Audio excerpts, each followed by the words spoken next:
The door was painted the same cream color as every other door in Buckingham Palace's private quarters, had the same brass handle, the same ornate molding.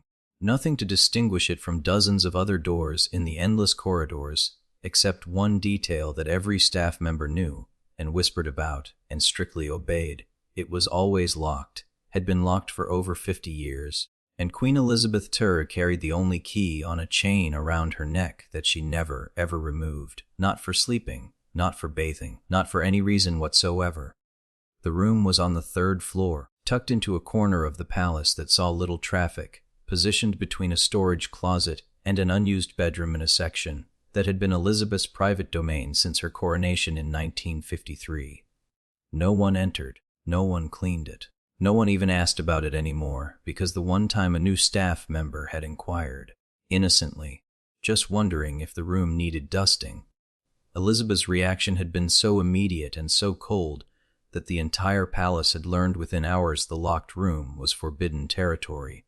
Discussing it was forbidden. Speculating about it was forbidden. Even looking at the door too long was grounds for dismissal. And for 53 years, from 1953 until Elizabeth's death in 2022, that room remained sealed. Its contents unknown to everyone except the Queen herself, who entered perhaps once a month. Always alone, always at night when the palace slept, and always emerged hours later looking devastated in ways she never looked in public. But here's what would make this secret truly explosive, truly dangerous, truly the kind of revelation that could reshape how history remembers Elizabeth I. The room wasn't locked to protect state secrets or hide royal scandals or conceal evidence of crimes. It was locked because inside that room, Elizabeth kept the only place where she was allowed to be herself. Not the Queen, not the symbol, not the performance, just Elizabeth, a woman who'd spent 50 years accumulating a private archive of suppressed emotions, forbidden thoughts, and authentic self-expression that contradicted everything the public believed about her.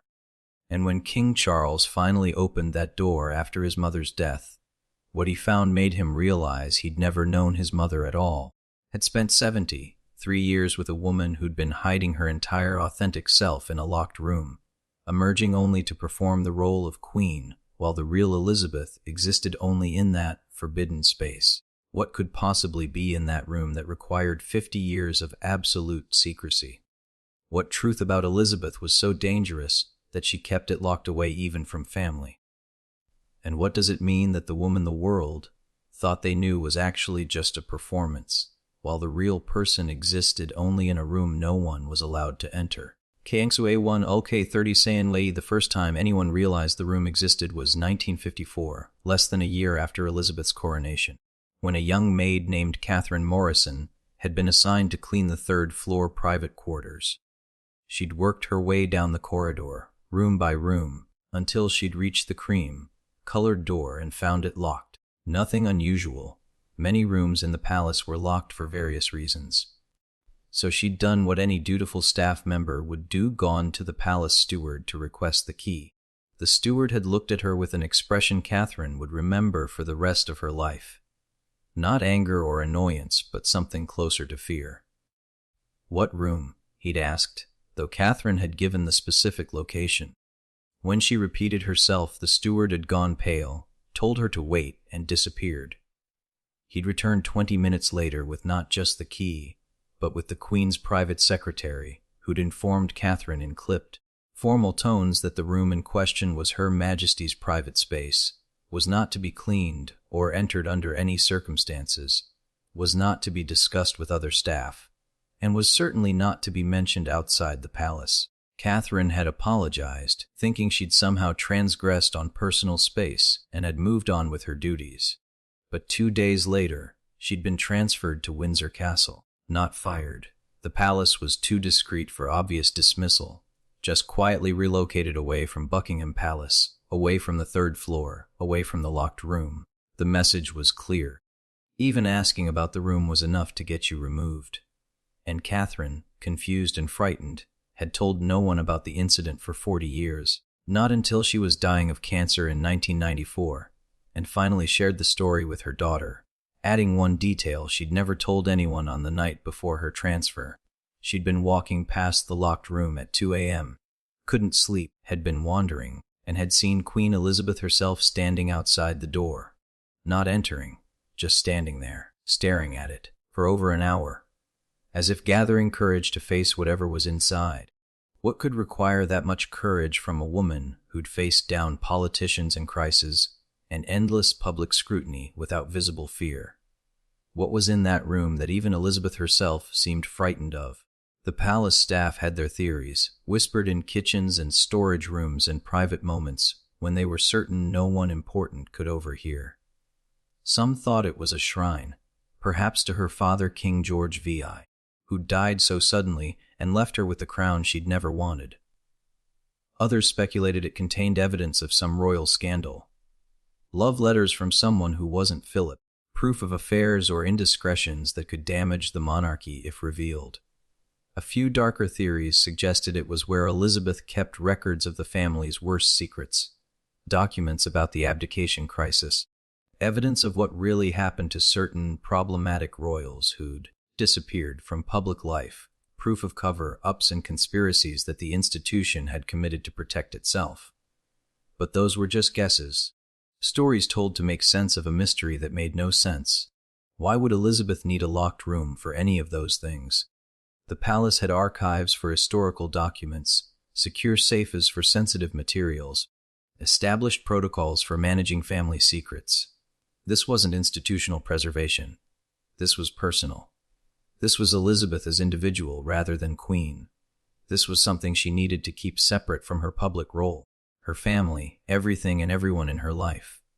The room existed outside the machinery of monarchy, outside the performance, outside the role. It was hers and hers alone, and she'd guarded it more carefully than crown jewels, more obsessively than state secrets, more absolutely than anything else in her 70-year reign.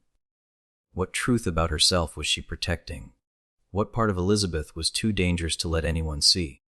The layout of Buckingham Palace meant the locked room was positioned in a section that was rarely trafficked.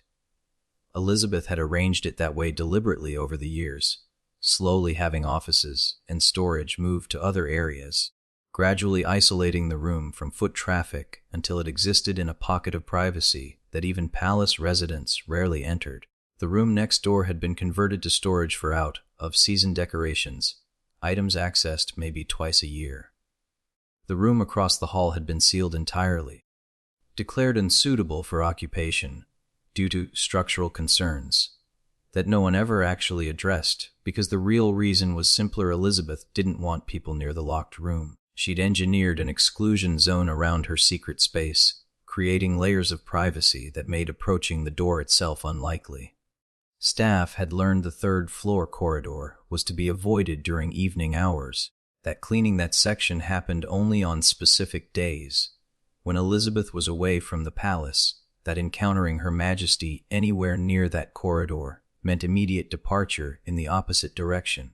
The protocols were unwritten but absolute, and Elizabeth enforced them with a vigilance that bordered on paranoia, though no one would ever use that word about the Queen. Careful, they'd say. Private. Protective of personal space.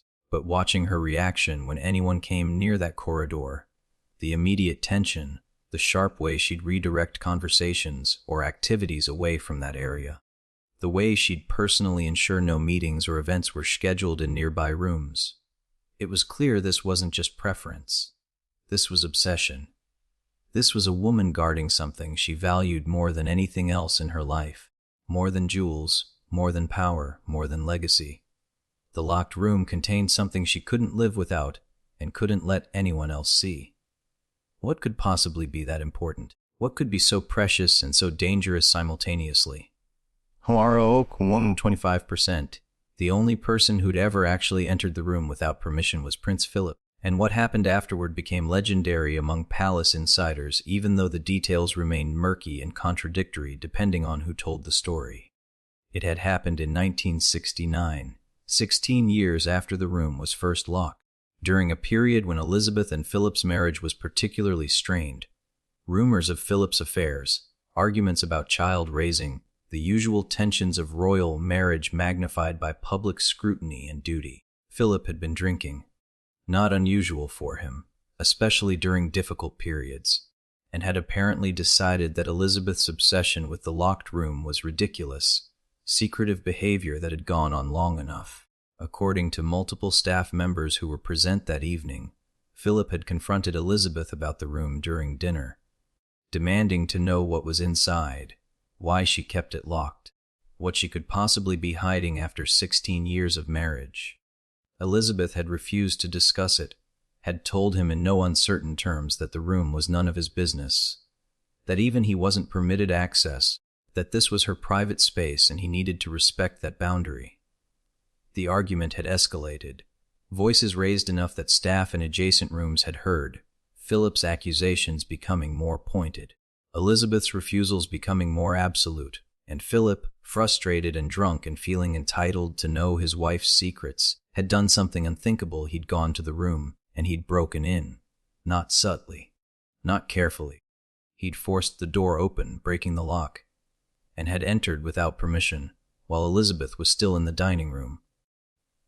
What happened next depended on which staff member told the story, but all versions agreed on certain points. Elizabeth had discovered what Philip had done within minutes, had run to the third floor, had found Philip inside the room, and had reacted with a fury none of them had ever seen before or since. She'd screamed, actually screamed, the queen who never raised her voice, telling Philip to get out, to never enter again, to never speak of what he'd seen. Philip had emerged looking shaken, had refused to discuss what he'd found inside, had told staff to repair the door and install a stronger lock immediately. And for weeks afterward, Philip and Elizabeth had barely spoken to each other, conducting their public duties with professional courtesy, while maintaining complete silence in private. Whatever Philip had seen in that room had changed something fundamental between them, had created a breach that never fully healed. What could cause that level of reaction from someone as controlled as Elizabeth? What could Philip have seen that made him never speak of it again, despite his tendency to gossip and share stories? What was in that room that was so private, so personal, so fundamentally Elizabeth that even her husband, seeing it, felt like a violation she couldn't forgive? The theories among those who'd heard the story varied wildly. Some thought Philip had found evidence of an affair, perhaps love letters from someone Elizabeth had genuine feelings for, proof that her heart belonged to someone other than him, a relationship kept secret and sacred in that locked room. Others speculated it was grief, a shrine to her father or to lost pregnancies or to the childhood she'd lost when the crown came too early, a space where she allowed herself to mourn things she could never mourn publicly. Some suggested it was rage, journals filled with suppressed anger at the institution, at her family, at the life she'd been forced to live, all the fury she couldn't express anywhere else concentrated in that room. A few darker theories proposed it was proof of mental illness, evidence that Elizabeth struggled with depression or other conditions that would be unseemly to acknowledge in a monarch, medications and psychiatric evaluations, and proof that the perfect composure was chemically assisted. But Philip never confirmed any of it. He'd taken whatever he'd seen to his grave, never speaking of the room again, never attempting to enter, seemingly accepting that whatever was in there was Elizabeth's and Elizabeth's alone, that his single transgression had shown him something he wasn't meant to see and shouldn't pursue further. The fact that Philip, who'd spent their entire marriage pushing boundaries and testing limits and refusing to simply accept restrictions, had backed off completely suggested he'd seen something that frightened him or disturbed him or made him understand that some secrets needed to stay secret. What could do that to a man who feared very little and respected even fewer boundaries? What was powerful enough to make Philip accept absolute exclusion from a part of his wife's life? The room had been renovated exactly once, in 1982, when Elizabeth had arranged for specialized climate control to be installed. She'd personally overseen the work, had been present for every moment of installation, had required the workers to sign unprecedented non-disclosure agreements that went far beyond standard palace confidentiality. The workers, experienced contractors who'd done similar installations throughout the palace, had noted that the room was larger than expected from the exterior, suggesting it might have hidden compartments or spaces not visible from the main area. They'd seen shelves, floor-to-ceiling shelves lining every wall, filled with what looked like journals, boxes, files, and other containers whose contents weren't visible. One worker had glimpsed what appeared to be a writing desk covered in papers, and another had seen several large frames covered in cloth, suggesting paintings or photographs Elizabeth kept covered even when alone in the room. The installation had taken 3 days, and Elizabeth had stayed in the palace for all 3 days, despite having scheduled engagements elsewhere, personally checking on the work multiple times each day, ensuring nothing was disturbed or examined too closely. When the workers had finished, Elizabeth had inspected every inch of the installation herself, had dismissed them immediately, and had spent the rest of that evening in the room. Staff reported seeing her enter at 8 p.m. and not emerge until almost 4 a.m., 8 hours in that private space doing God knows what. Organizing, reading, just existing in the only place where she could be authentic. The next day, she'd resumed her normal schedule with no indication anything unusual had occurred, perfect composure restored, the locked room sealed again. But one of the workers had told his wife about the job, and she'd told a friend, and eventually a journalist had caught wind of the story and had attempted to investigate. The story had been killed before publication. Palace pressure, threats of legal action, the usual machinery of royal privacy enforcement. But the journalist had confided to colleagues that sources had suggested the room contained a lifetime of suppressed truth, whatever that meant. Truth about what? About Elizabeth herself, about the family, about the monarchy, or just the ordinary accumulated truth of a woman who'd spent 70 years being someone else, who'd needed one space to be herself without performance or duty or the weight of the crown. Heroica 240%. The closest anyone had come to understanding the room's purpose was Elizabeth's private secretary, Martin Charteris, who'd served her for decades and had perhaps the most intimate professional relationship with the Queen of anyone in her orbit. Charteris had never entered the room, but he'd observed Elizabeth's patterns around it, had noticed when she needed to access it, had learned to recognize the signs that she was reaching some breaking point that required retreat to that private space. It happened after particularly difficult periods, family scandals, political crises, personal losses. After Diana's death, Elizabeth had spent 3 nights in a row in the room, entering around midnight and emerging near dawn, looking exhausted but somehow more capable of facing the public grief and criticism that had threatened to overwhelm her. After Margaret's death in 2002, Elizabeth had gone to the room immediately after the funeral, had stayed for 12 hours, and had emerged ready to continue her duties, despite losing her sister and closest childhood companion. After Philip's death in 2021, Elizabeth had visited the room every night for 2 weeks, sometimes staying only an hour, sometimes staying until morning. The room was clearly where Elizabeth processed grief and trauma that she couldn't process anywhere else, where she did the emotional work that royals weren't supposed to do publicly. But it was more than just a crying room or a private space for grief. Charteris had noticed that Elizabeth also went there during happy periods, after successful tours, after positive family events, after moments of genuine joy. She'd go to the room and stay for hours and emerge looking peaceful, content in a way she rarely looked in public, as if the room wasn't just for processing negative emotions, but for experiencing authentic positive ones as well, for allowing herself to feel joy without the constraint of public performance. The room was where Elizabeth got to be human, fully, completely, without any restriction or observation or demand that she maintain composure. It was where she kept everything authentic about herself, everything that didn't fit the role of queen, everything real. And she'd protected it absolutely, because losing access to that space would mean losing the last piece of herself that hadn't been consumed by duty.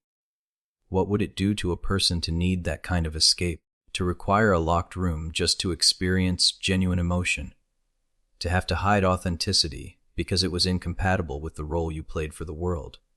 Charteris had once, late in his service and fortified by several drinks, shared his theory about the room with a trusted colleague. He'd suggested that inside that locked space, Elizabeth kept journals, Decades of journals documenting her authentic thoughts and feelings about everything that had happened during her reign. Not official records or historical documentation, but personal, unfiltered, completely honest reflections on being queen.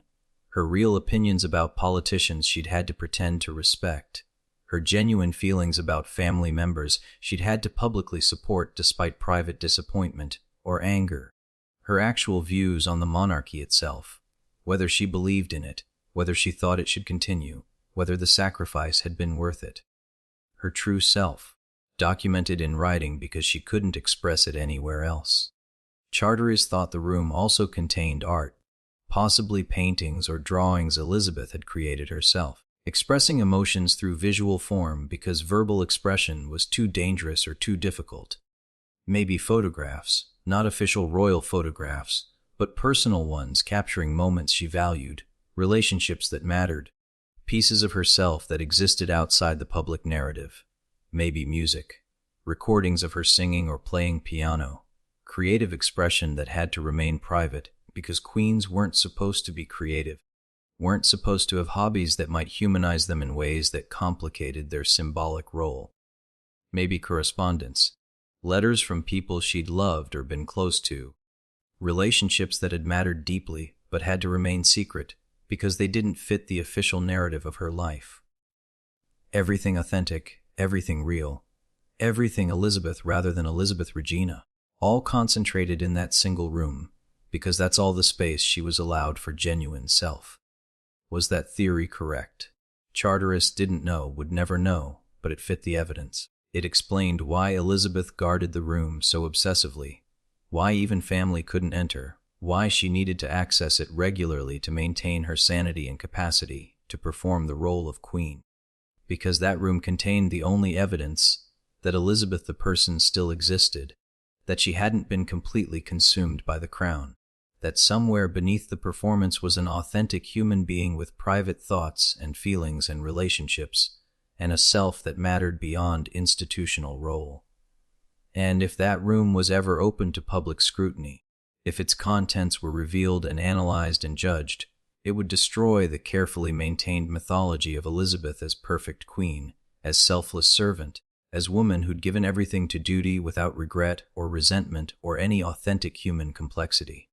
The room had to stay locked, not to protect state secrets or prevent scandal, but to protect the last remaining piece of Elizabeth's humanity from being consumed by the very institution she'd served for 70 years. Her REO 360%. The day Elizabeth died, September 8, 2022, the palace went into carefully choreographed mourning protocols that had been planned for decades. But among the official procedures and public announcements and carefully managed grief, there was one moment of complete chaos that very few people witnessed: the fight over the locked room. Charles, newly King Charles III, had asked within hours of his mother's death about accessing her private papers and personal effects. Standard protocol for understanding what needed to be managed and what needed to be preserved. The private secretary had provided access to most spaces. Elizabeth's desk, her bedroom, her private sitting rooms. But when Charles had asked about the locked room on the 3rd floor, the one he'd known about his entire life but had never entered, the secretary had hesitated, stammered, eventually admitted that there was no spare key, that only Elizabeth had possessed the key to that room, and that the key had been cremated with her body per her specific written instructions. Charles had initially thought this was a mistake or miscommunication. Surely there was a spare key somewhere. Surely his mother hadn't actually arranged to have the only key destroyed. But Elizabeth had been thorough. She'd included in her will, in a private section not part of the public document, explicit instructions that upon her death, the key she wore around her neck was to remain on her body during cremation, that no copy was to be made, that the room was to remain locked permanently, that its contents were to be left undisturbed until the building itself was demolished or the lock rotted through naturally, whichever came first. She'd anticipated that Charles or others might be tempted to force entry, so she'd also included instructions that any attempt to break into the room would result in automatic triggering of a mechanism she'd had installed. a mechanism that would destroy everything inside the room in the event of forced entry. What mechanism? How would it work?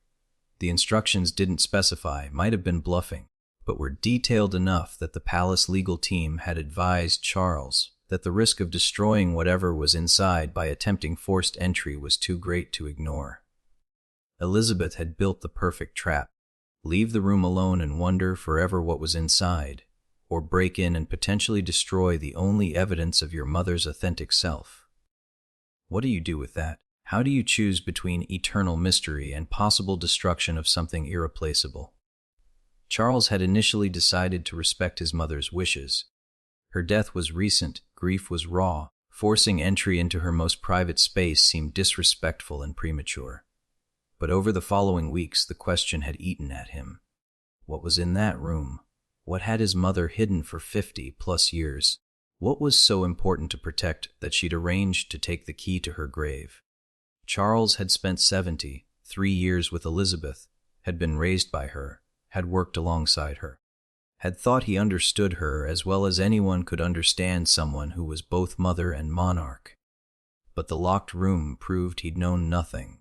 His mother had maintained a completely separate private self for his entire life, had kept secrets so profound she'd taken extraordinary measures to ensure they remained secret even after death.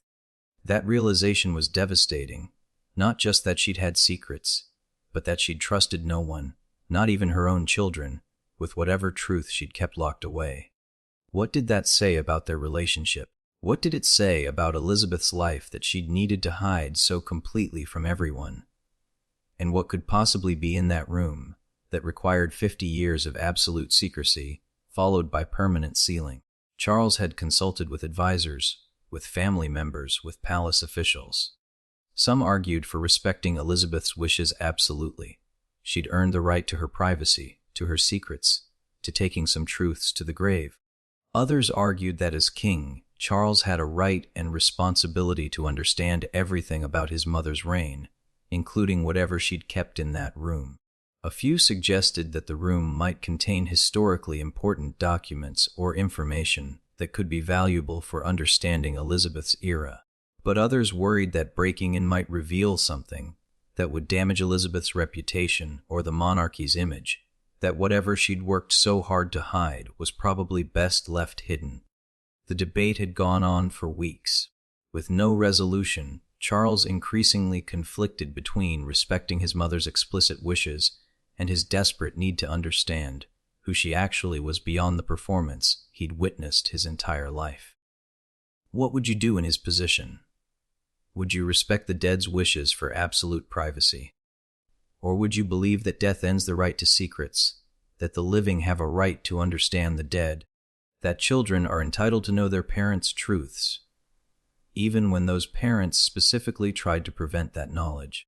The question had become more urgent in early 2023, when structural engineers had evaluated the third-floor corridor as part of routine palace maintenance, and had noted that the locked room's door frame showed signs of degradation, that the building's age and environmental factors meant the lock and surrounding structure might fail naturally within the next few years. If that happened, if the door simply fell open due to structural failure, whatever mechanism Elizabeth had arranged to destroy the room's contents in case of forced entry might not trigger. Natural decay wasn't forced entry, after all. Which meant Charles had a decision to make: attempt to preserve the room sealed despite structural failure, potentially spending significant money to reinforce the area just to maintain his mother's secret, or allow natural decay to reveal what was inside without technically violating Elizabeth's instructions. The ethical complexity was staggering. If Charles spent money to maintain the seal, he'd be complicit in hiding whatever was inside, potentially concealing historical information or personal truths that others might have legitimate interest in knowing. If he allowed natural decay, he'd be passively violating his mother's wishes while maintaining plausible deniability about intent. If he actively forced entry, he'd be explicitly defying Elizabeth's explicit instructions but would at least be honest about his choice. Every option was ethically compromised. Every choice meant betrayal of his mother's trust, of historical responsibility, of his own desperate need to understand the woman who'd raised him. What was the right thing to do when the right thing was impossible to determine? When duty and love and curiosity and respect all pointed in different directions? When the dead's wishes conflicted with the living's needs? Charles had no answer. Just the locked door, the missing key, and the growing awareness that whatever was in that room, he would probably never know. His mother had succeeded in keeping her final secret, had taken it to the grave and beyond, had arranged things so perfectly that even death didn't reveal what she'd spent 70 years protecting. Was that admirable dedication to privacy, or was it a final act of distance from a woman who'd never fully let anyone in, who died as she'd lived, performing for the world while keeping her authentic self locked away, where no one could ever truly know her? Charles didn't know, would never know, could only stand outside that locked door, the same cream-colored door his mother had guarded for 5 decades, and wonder what truth about Elizabeth was inside, and whether not knowing was mercy or punishment. Here 4 Lady per Semp. The decision came in April 2023, during a private family dinner at Windsor Castle, when Anne had brought up the locked room. Not out of curiosity or gossip, but out of practical concern about what message it sent for the new reign to have a sealed room in the palace that everyone whispered about but no one could access. She'd argued, carefully and diplomatically, that keeping the room locked indefinitely turned it into a mystery that would only grow more sensational over time, that eventually someone would break in or the story would leak in more damaging ways, that perhaps it was better to deal with whatever was inside now, rather than let it become a future scandal. Charles had listened, had appreciated her pragmatism, even while resenting the pressure to make a decision he didn't want to make. And then William had spoken up, youngest generation perspective cutting through the debate. If Granny wanted it locked, we lock it, forever if necessary. Whatever's inside was hers, and she earned the right to her privacy. We owe her that much. The simplicity of it, the absolute clarity of respecting the dead's wishes, regardless of personal curiosity, had resolved something in Charles. William was right.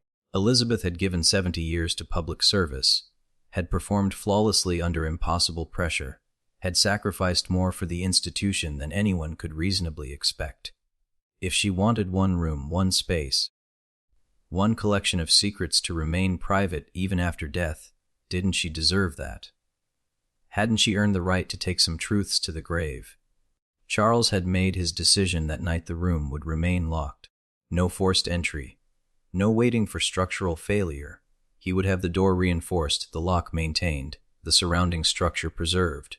Elizabeth's secrets would stay secret. Whatever was in that room would remain unknown until the palace itself crumbled, which could be centuries from now.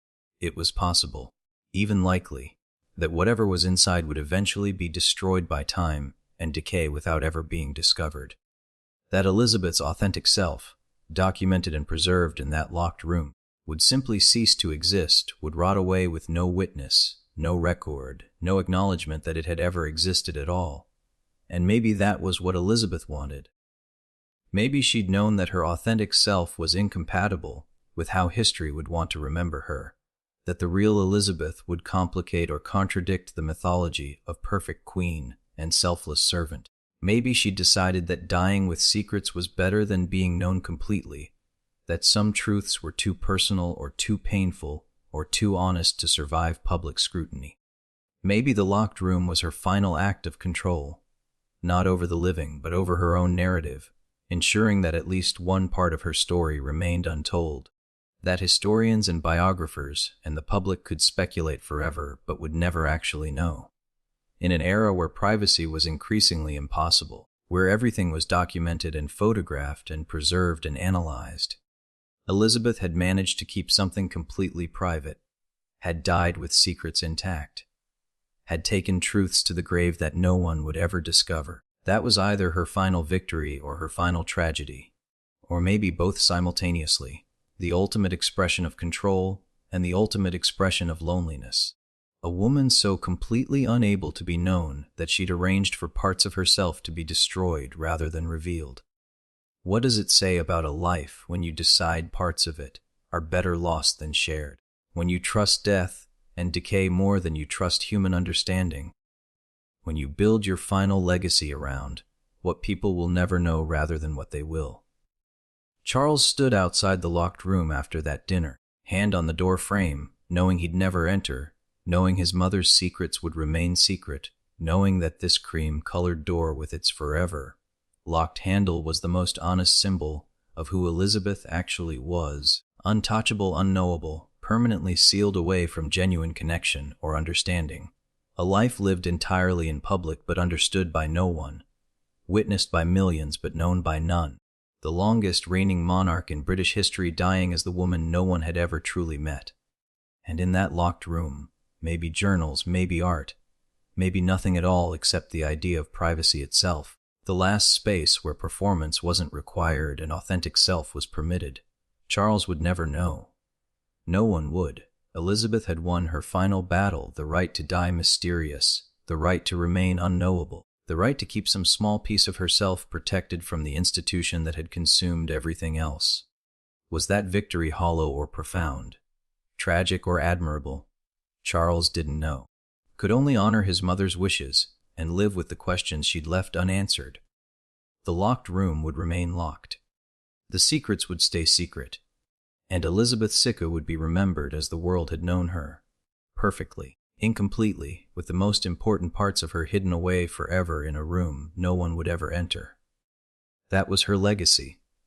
Not the 70-year reign or the constitutional victories or the modernization of monarchy, but the locked door, the forever sealed room, the proof that even after death she remained unknowable, that some truths were too private to share, that the price of being queen meant dying without ever being fully known. And maybe, that was exactly what she wanted. To be remembered as the role rather than the person. To have the performance survive while the authentic self rotted away unobserved. To win the final battle for privacy in an age where privacy was impossible. The locked room was her monument, her victory, her tragedy, her choice. And Charles, standing outside that door for the last time, before having it reinforced and preserved, understood that his mother had been far lonelier than he'd ever imagined, that she'd spent 70 years needing a locked room just to be herself, that the crown hadn't just weighed on her, it had crushed her so completely that authentic self could only exist in secret, in hiding, in a space so protected that even death couldn't breach it. What kind of life was that? What kind of victory was that? And what did it say about the monarchy that its greatest servant had needed to hide her humanity in a locked room just to survive the burden of the crown? Questions without answers. Secrets without revelation. A queen without a known self. That was Elizabeth's final gift to the world eternal mystery. The locked room would remain locked, and with it the truth about who Elizabeth really was would remain forever sealed. Hidden. Protected. Unknown. Exactly as she wanted. Exactly as the crown demanded, exactly as tragic as a life lived entirely in public while being understood by no one at all.